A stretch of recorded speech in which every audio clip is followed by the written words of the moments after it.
ధన్యవాదాలు అధ్యక్ష. వాస్తవానికి అధ్యక్ష, చట్టం అయితే నేషనల్ హైవేస్ పక్కన చట్టం అయితే ఉంది, కానీ ఇక్కడ ఒక సమస్య ఉంది అధ్యక్ష. మనం ఏదైతే రోడ్డు ఉందో రోడ్డుకి కంటిన్యూస్ గా ఇరువైపులా చెట్లు పెంచడం వల్ల మనకి ఏదైతే కార్బన్ డైఆక్సైడ్ ఇవన్నీ ఉన్నాయో అవన్నీ అబ్జార్బ్ చేసి ఆక్సిజన్ ఇవ్వడానికి, దానివల్ల మనకి పర్యావరణం దీనికోసం ఎక్కువగా మన పూర్వీకులు కూడా చెట్లు పెంచడం జరిగింది అధ్యక్ష.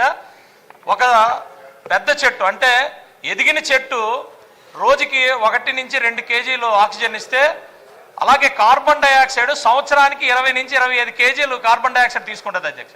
మీ అందరికీ తెలుసు, చెట్టుకి అది పెరగడం కోసం కార్బన్ డైఆక్సైడ్ అంటే ఇది భగవంతుడు సృష్టి. చెట్టు పెరగాలి ఎదగాలి అంటే దానికి కార్బన్ డైఆక్సైడ్ ఇంపార్టెంట్ అధ్యక్ష, మనకి ఆక్సిజన్ ఇంపార్టెంట్ అధ్యక్ష. ఇవన్నీ కూడా మరి ఇంత లింక్ ఉన్న తర్వాత ఇక్కడ నా సమస్య అంటే నేను ఈరోజు ఈ ప్రశ్న వేయడానికి సమస్య ఏంటంటే, మనకి ఏళ్ల తరబడి ఉండే చెట్టుల్ని కట్ చేసి పక్కన పడేయటం వల్ల మనం మళ్ళా ఆ చెట్లు అంటే ఎక్కువగా పెరిగిన చెట్లకే మనకి ఎక్కువగా ఆక్సిజన్ ఇవ్వటం, కార్బన్ డైఆక్సైడ్ తీసుకోవడం జరుగుతుంది అధ్యక్ష. ఇప్పుడు మంత్రి గారు చెప్పినట్టు మీడియంలో ఏదైతే ఉందో కేవలం బ్యూటిఫికేషన్ చేస్తారు, దానివల్ల మనకి ఏం ఉపయోగం ఉండదు అధ్యక్ష. అది కూడా ఏమవుతుందంటే కేవలం హైవేస్ ఒకటే కాదు, రాష్ట్ర రహదారులు అలాగే పంచాయతీరాజ్ రహదారులు అన్నిటిని కూడా మరి ఏదైతే ఈ ఎలక్ట్రికల్ అని అదని ఇదని కట్ చేయడం జరుగుతుంది అధ్యక్ష. రెండు, ఇప్పుడు మంత్రి గారు చెప్పినట్టు అవైలబిలిటీ ఉన్న దగ్గర పెంచుతాము ఇరువైపులా అంటున్నారు. అవైలబిలిటీ కాదు అధ్యక్ష, ఇది ఐ ఓపెనింగ్. ఈరోజు ఎట్టి పరిస్థితుల్లో మనం ఎలాగైతే ఎక్విజేషన్ చేస్తున్నామో, రోడ్డుకి ఎక్విజేషన్ చేస్తున్నాం, మీడియానికి ఎక్విజేషన్ చేస్తున్నాం, డ్రైన్స్కి ఎక్విజేషన్ చేస్తున్నాం, పక్కన ఏమైనా డక్ట్స్ కానీ పైప్ లైన్స్ కానీ ఎక్విజేషన్ చేస్తున్నాం, కానీ వీటన్నిటికన్నా ఇంపార్టెంట్ అయిన చెట్ల కోసం ఏదైతే ఒక స్ట్రిప్ లాగా ఎక్విజేషన్ చేయాల్సిన ఆవశ్యకత ఎంతైనా ఉంది అని చెప్పి నేను ఈరోజు ప్రభుత్వానికి అలాగే కేంద్ర ప్రభుత్వానికి మీ ద్వారా తెలియజేస్తున్నాను అధ్యక్ష. ఇది కనుక ఇలాగే జరుపుకుంటూ వెళ్తే అంటే ఎక్కడో ఒక మూల మనం ఈ చెట్లన్నీ కూడా ఒక దగ్గర పెంచాలని అడుగుతున్నారు.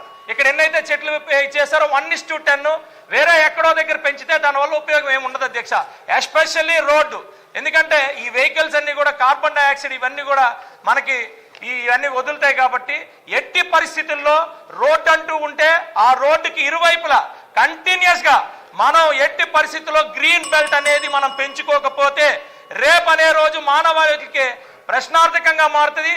ఈరోజు ఈ ఆంధ్రప్రదేశ్ రాష్ట్రం ఈరోజు ఒక విజనరీ ముఖ్యమంత్రి గారు ఉన్నారు. ఆ ముఖ్యమంత్రి గారు ఉన్న ఒక రాష్ట్రాన్ని కూడా మనం ఒక మోడల్ గా తయారు చేసుకోవాలనేదే నా ఉద్దేశం. దీని ద్వారా దేశం అంతటికి ఒక మెసేజ్ ఇవ్వాలని మా నియోజకవర్గంలో కూడా ఇదే మన R&B మినిస్టర్ గారి ప్రోత్సాహంతో చెట్ల గురించి చేశాను. అది మీకు శుక్రవారం ఇదే సభకి మీ అనుమతితో మీ అందరి ముందు పెట్టదలుచుకున్నాను అధ్యక్ష. దయచేసి మీ ద్వారా ఆలోచించి దీని మీద సీరియస్ గా నిర్ణయం తీసుకొని మన ఆంధ్రప్రదేశ్లో ఇంప్లిమెంట్ చేసి అదే దేశం అంతా ఇంప్లిమెంట్ చేయాలని కోరుకుంటున్నాను. Thank you very much. అది మినిస్టర్ గారు ఒక నిమిషం, నేను మొన్న వాళ్ళ కాన్స్టిట్యూన్సీ వెళ్ళాను, మంచి ఎక్స్ప్లెయిన్ చేశారు. 120 సంవత్సరాల చెట్టుని తీసుకెళ్ళి మళ్ళీ రీప్లాంటేషన్ చేశారు.